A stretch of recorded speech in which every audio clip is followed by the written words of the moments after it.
Welcome to the Station Bakery and happy Halloween! So let's make these candy kabobs. Start by popping some popcorn and set it to the side. Grab a jumbo marshmallow and use some edible paint to paint on some eyes and a mouth. Boo! Did I scare you? Drizzle some white chocolate and now we have a mummy marshmallow. Set that to the side to dry.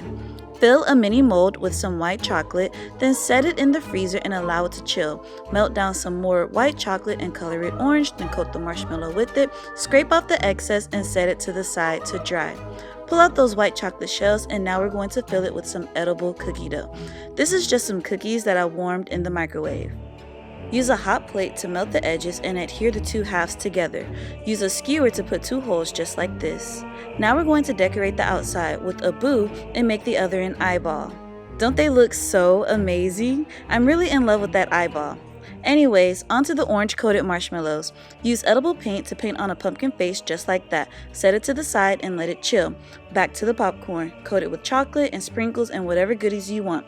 Let's start building our kabob. Slide on the pumpkin marshmallow, then glue on the popcorn. Set that to the side to let it set up. Take a folded candy strip and add it to the kabob. Take the mummy marshmallow and add it as well. Take some trolley crawler sour gummy worms and add those on top of the mummy marshmallow, and now take the cookie balls and glue that down with some white chocolate right on top just like this. Now the candy kabobs are complete, but stay tuned to watch how I package it. These are such a fun treat for Halloween and the kids will love it. Check out these other tutorials next and have a happy Halloween. Peace.